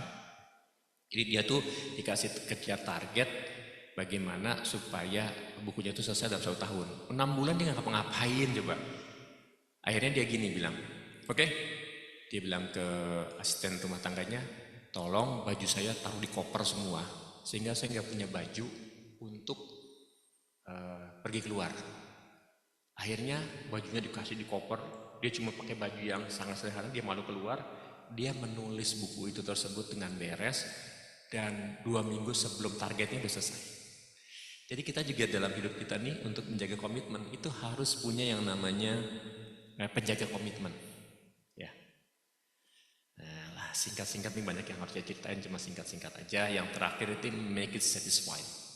Jadi membuat itu sesuatu yang memuaskan. Jadi gini ceritanya nih. Dulu ada namanya praktisi kesehatan Stephen Luby dari Nebraska berangkat ke Karachi. Di Karachi itu 60% daerah lam area itu kumuh, daerah kumuh. Penyakit itu mana-mana. Diare, pneumonia, skin infection, banyak banget semuanya. Pokoknya yang communicable disease, penyakit menular tuh menyebar. Kemudian dia bekerjasama dengan P&G menerbitkan yang namanya Safeguard. Safeguard itu sebuah sabun yang kalau kita cuci tangan busanya banyak dan wangi. Dikasih gratis tuh. Setahun pertama kasih gratis. Apa yang terjadi?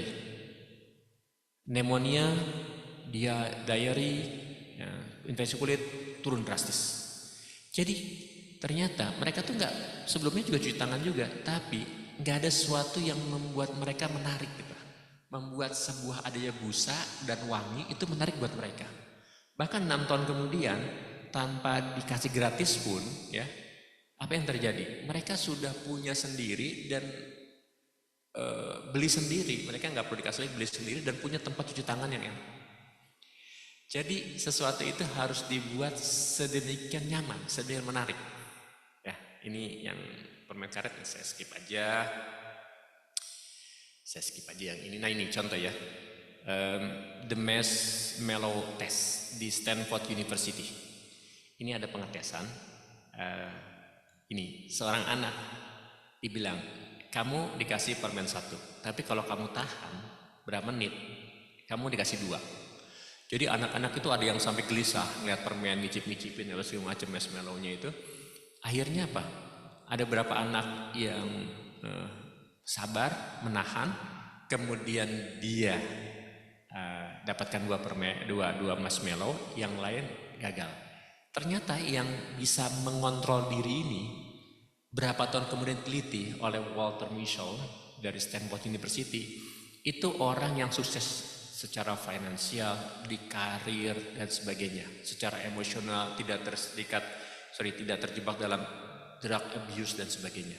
Jadi kalau dosa itu dalam bahasa modern adalah bagaimana mengontrol diri untuk mendapatkan reward yang sifatnya jangka panjang. Misal ada korupsi ya, korupsi itu kan nggak bisa ngontrol diri, nggak bisa nahan sesuatu yang instan, rewardnya instan.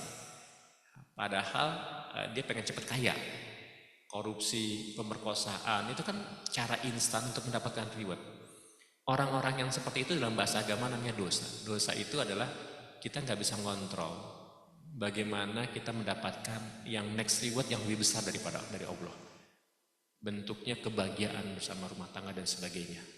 Nah, kebanyakan orang kalau nggak bisa ngontrol diri, itu nanti karirnya nggak akan sukses. Itu menurut Walter Mischel dari Stanford University. Skip lagi. Nah ini, kenapa kita butuh namanya habit tracker? Salah satu yang membuat memuaskan kita. Jadi ketika kita menikmati proses, kita tuh ada angka-angka yang kita lihat. Kita bisa melihat angka-angka itu bisa menarik kita. Jadi misalnya ya, saya punya aplikasi loop tracker, nanti saya tunjukin. Sesuatu yang buat grafis, visual, itu bisa menarik kita. Bisa memuaskan rasa kita. Jadi orang yang sukses sama enggak, orang yang sukses itu berfokus pada komitmen dengan jadwal. Orang yang tidak sukses itu adalah orang yang gak komitmen dengan jadwal. Bagaimana supaya salah satu cara untuk membuat kita puas, walaupun belum dapatkan reward yang besar, itu menggunakan habit tracker atau loop tracker. Dulu ada namanya di Abbott Sport di Canada, ada seorang pialang namanya Trent Dearsmith, namanya strategi penjepit kertas begini. Setiap pagi dia akan menelepon semua customer. Dia punya 120 penjepit kertas, dia geser dari kiri ke kanan. Nah, atau dimasukin ke sebuah tempat, geser, dia telepon, begitu telepon digeser lagi. Dia fokus di sesuatu yang visual yang dia terlihat nih. Dia lihat penjepit kertas, oh penjepit kertasnya masih 60. Dia coba telepon customer lain, terus dia coba gitu aja. Dia nggak fokus kepada yang lain, dia fokus ada sebuah indikator untuk mengukur kinerja dia. Apa yang terjadi? Waktu itu dia 23 tahun, begitu umur 24 tahun gajinya langsung melonjak 75 US dollar pada waktu itu, tahun 1970-an. Kemudian berapa tahun kemudian dia gaji jutaan dolar. Jadi kita harus mempunyai sebuah petunjuk.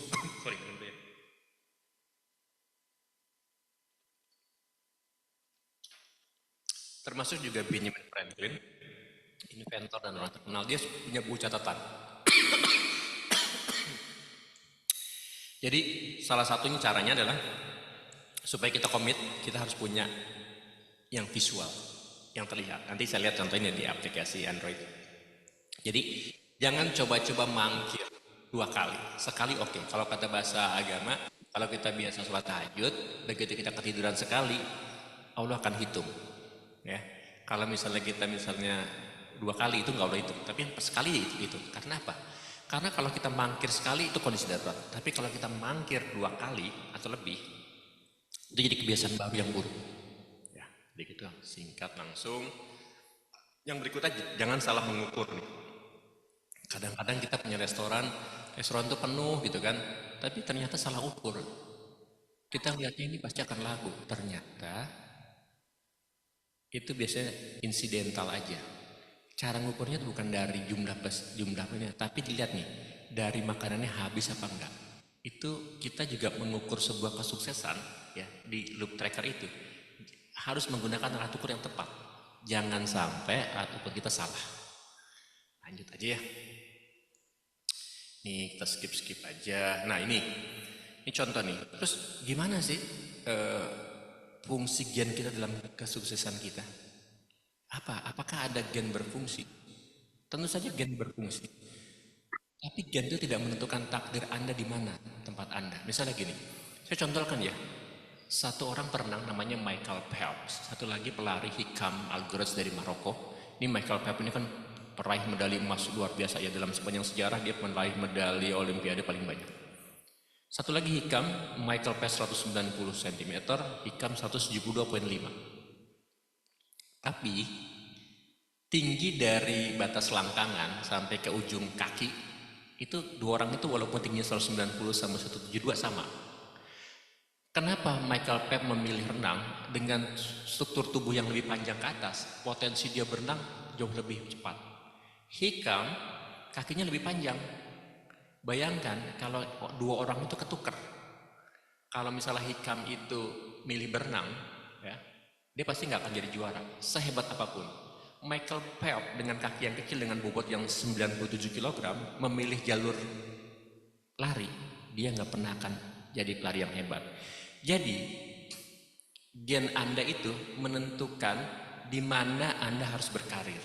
Sebelum menentukan habit dan identitas Anda, di mana sih Anda memilih bidang yang tepat buat Anda. Gitu. Jadi jangan salah milih teman-teman ya. Oke. Misalnya Anda mau jadi pemain basket tapi tingginya di bawah 170, kan nggak pas. Nah, kata Scott Adams tuh yang Dilbers nih, Jadi kita tuh sebenarnya punya loh 25% yang di atas rata-rata kebanyakan orang, paling nggak kita punya 20% yang kalau kita lakukan, kita exploit di bidang itu, kita akan jadi seorang yang master. Cirinya gimana sih? Ketika kita melakukannya, ya, kita terasa menyenangkan.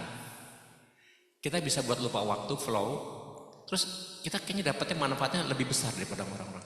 Dan ketika kita melakukan, kayaknya gua banget gitu loh, otentik banget nih. Bahwa ketika ini saya bukan jadi orang lain, jadi diri saya sendiri. Nah itu bidang itu, di gen itu, Anda harus mengeksploit dengan kebiasaan-kebiasaan yang bagus tersebut.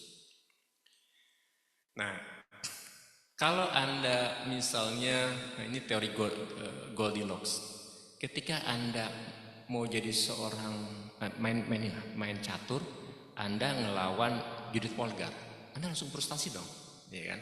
Atau Anda catur ngelawan anak SD atau anak-anak TK, Anda juga langsung lemes kan? Ah ini nggak menarik banget. Jadi kalau kita melakukan perubahan 1% itu, ya, perubahannya itu di titik di batas tipis kemampuan kita. Jadi 4% di atas kemampuan kita. Jangan terlalu berubah drastis. Jadi rutin perubahan itu 4%. Jadi manusia itu akan tetap termotivasi, ya. Kata aturan Goldilocks ini, selama dia mengerjakan tugas-tugas yang tepat berada di tepi terluar kemampuan saat ini. Jangan coba-coba langsung ngikutin yang ini, enggak. Sedikit-sedikit nih, kayak Steve Martin, dia menjadi pelawak hebat itu dikit-dikit tuh, dari kelas ini dikit-dikit terus. Jadi supaya tetap termotivasi nih, terjaga motivasi, 4% aja perubahannya dari kondisi kemampuan saat ini. Nah, beda antara pecundang, profesional dan amatiran sering skip. Kalau ini taat jadwal. Ya. Jadi orang sukses itu ancaman terbesarnya adalah kebosanan. Gimana supaya nggak bosan?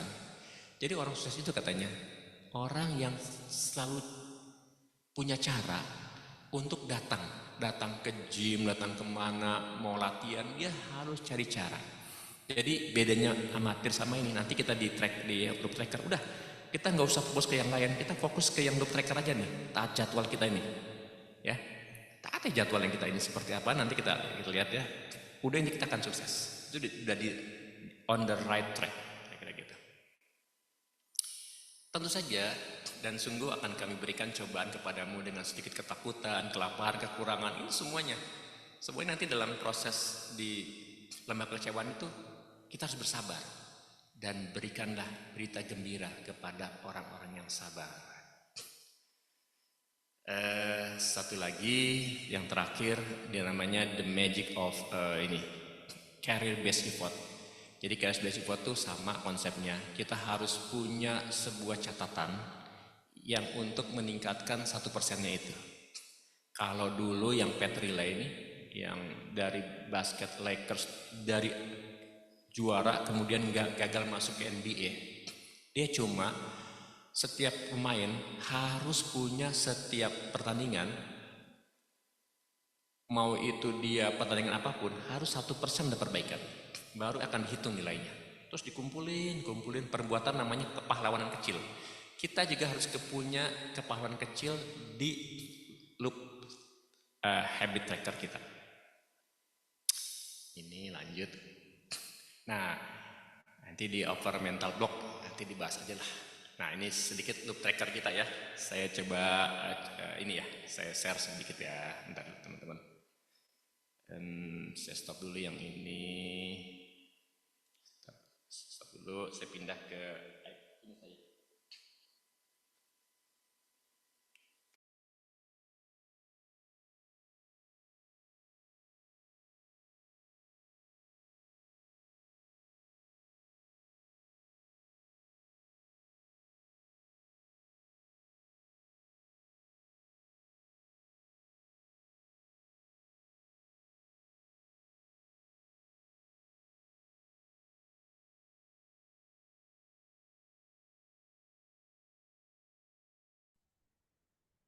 Kang Ben, suaranya hilang. Ya bentar, mau sharing dulu bentar. Oh, ya. Oke, baik.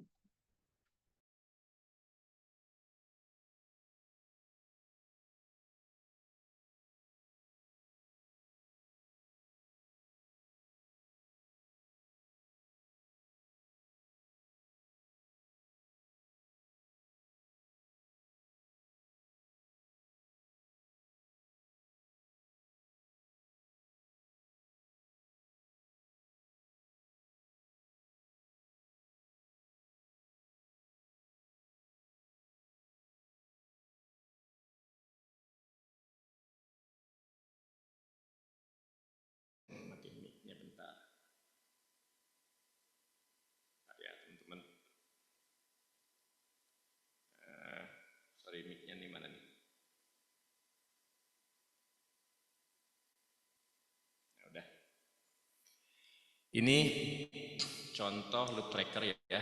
Jadi kalau kita membuat sebuah aktivitas misalnya satu, ini bisa di-download ya di Android, namanya loop habit ya. Jadi ini buat kontrol nih, ini membuat kepuasan sendiri. Saya fokusnya di sini aja, fokusnya di jadwal aja, nggak fokus, pokoknya saya lakukan perbaikan. Misalnya saya tambahkan sebuah aktivitas, ya yang measurable aja nih. Nah, nama kegiatan Anda bisa tulis apa, kemudian ditanya questionnya, sudah berapa kali sih Anda melakukan ini hari ini, kemudian ukurannya bisa, tadi ada kalau treadmill saya ukurannya kilometer, kalau minum air putih saya ukurannya liter, itu saja L misalnya seperti itu. Targetnya mau apa? Minum misalnya 1,5 liter atau baca buku 30 lembar per hari at least every day. Nah ini saya juga harus rajin nih contoh nih. Saya ini contoh message ini seperti ini tadi ya. Nah kalau kita lakukan itu rutin ya, ini kita fokus ke sini terus saja.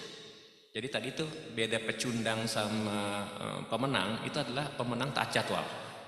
Jadi kita fokus di sini aja, kita sudah lakukan ini, sudah lakukan perbaikan ini, kita baca buku 30 halaman per hari, kita kalau saya rutin angkat barbel misalnya seminggu 3 kali, fokus ke situ aja dengan perbaikan-perbaikan yang minimal lebih baik daripada hari kemarin.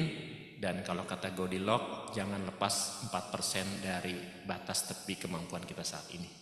Itu aja teman-teman yang bisa saya share. Ya.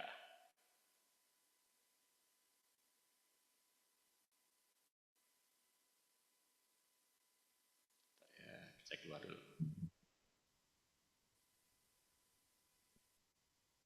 Ada pertanyaan? Oke, baik. Terima kasih Kang Ben untuk penyampaian materinya hari ini, materi yang sangat inspiratif.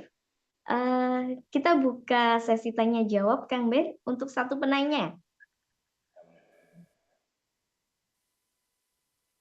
Baik, silakan teman-teman bisa bertanya dengan menuliskan di kolom chat atau dengan raise hand bertanya langsung.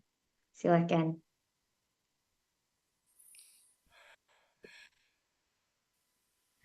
Oke, baik. Silakan untuk Kak Alziah Hasna. Oke, apakah suara saya terdengar? Terdengar dengan baik. Oke, sebelumnya Assalamualaikum warahmatullahi wabarakatuh. Selamat. Terima kasih banyak atas penyampaian materi tadi yang sangat Masya Allah sekali. Di sini saya mau bertanya tentang membangun kebiasaan yang berkelanjutan. Jadi yang perlu mungkin yang saya highlight dalam pembangunan kebiasaan yang berkelanjutan ini ada dua. Yang pertama ada berfokus pada apa yang harus dilakukan dulu, seperti membentuk pola hidup yang sehat melalui rutinitas olahraga dan konsumsi makanan bergizi serta lainnya. Yang kedua itu ada berfokus pada apa yang harus dihindari. Misalnya ada mengurangi kebiasaan kurang produktif seperti bergadang dan lain-lain. Dari perspektif perubahan perilaku. Jadi manakah pendekatan yang lebih efektif dalam menciptakan kebiasaan yang lebih konsisten dan dampaknya tuh bisa jangka panjang atau bisa istiqomah. Kayak apakah lebih bijak melalui dengan menanamkan kebiasaan baru yang positif atau justru lebih efektif untuk terlebih dahulu mengeliminasi kebiasaan lama yang mungkin kontraproduktif sebelum membangun fondasi baru seperti itu. Apakah bisa dipahami dari pertanyaan saya? Oke, terima kasih banyak. Assalamualaikum. Konsistensi ya. Oke, silakan Kang Ben.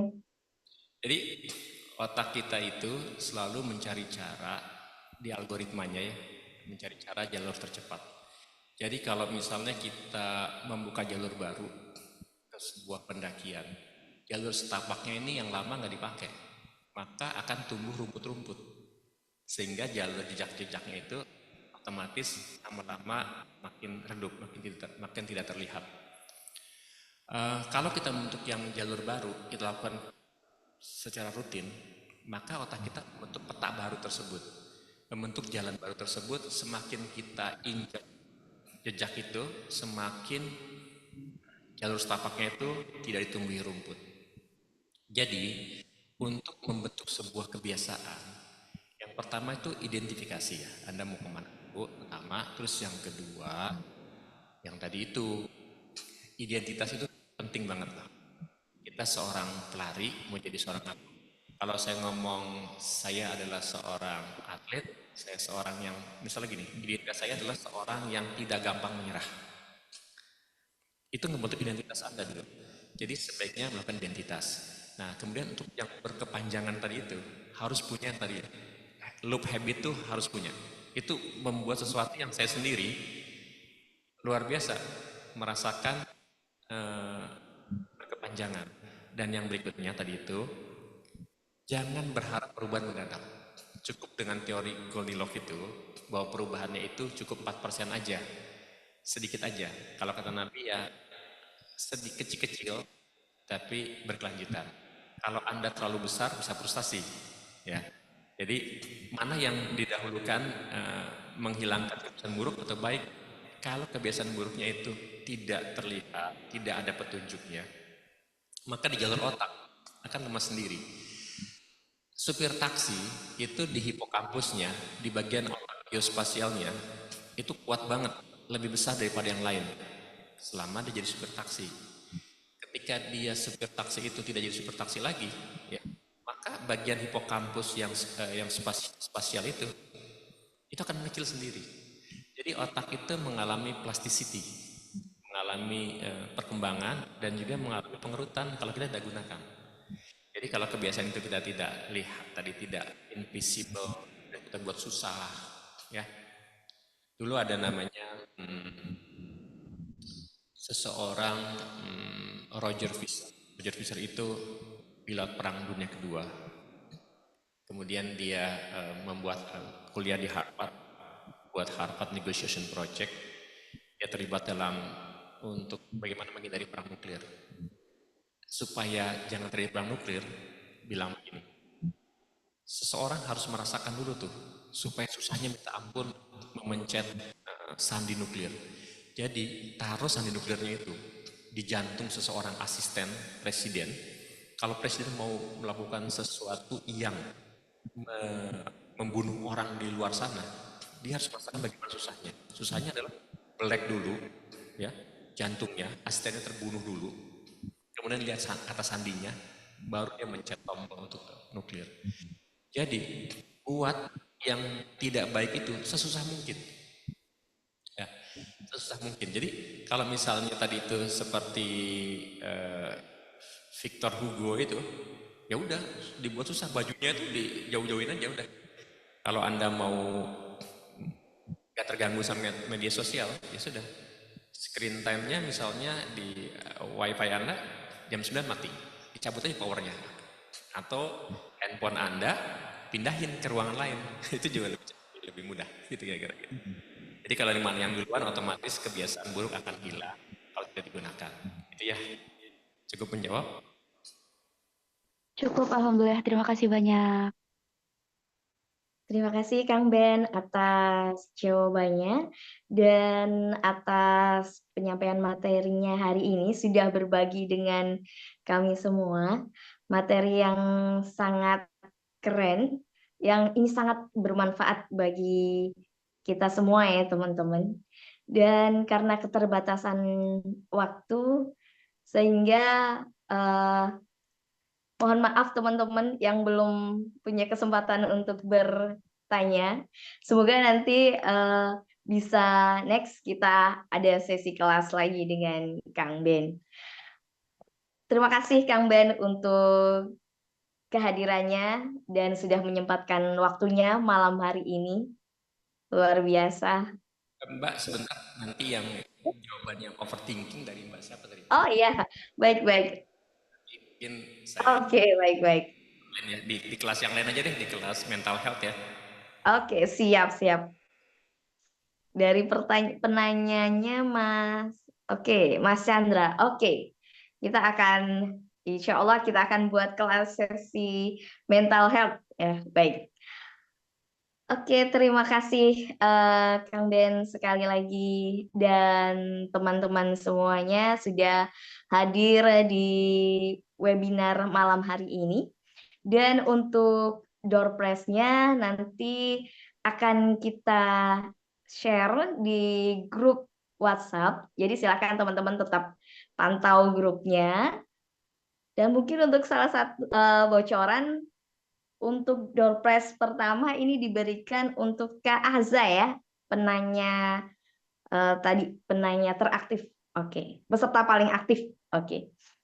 Baik, terima kasih dan luar biasa teman-teman, banyak sekali insight yang kita dapatkan malam hari ini. Kebiasaan yang baik bisa mendesain ulang hidup kita gitu. Perubahan besar dimulai dari langkah-langkah yang kecil dan dilakukan secara konsisten dengan hanya 1% saja setiap harinya. Semoga apa yang kita pelajari hari ini bisa langsung kita praktekkan dalam kehidupan sehari-hari. Seperti itu, J. Kang Ben. J. Baik, terima kasih. Kita akhiri malam hari ini dengan membaca hamdalah bersama teman-teman. Alhamdulillahirabbil alamin. Alhamdulillah. Dan dari saya mohon maaf apabila ada kata-kata yang kurang tepat dan kurang berkenan. Sampai ketemu di webinar selanjutnya. Wassalamualaikum warahmatullahi wabarakatuh.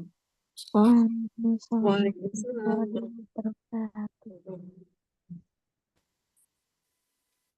Terima kasih semuanya. Izin keluar ya. Ya, siap.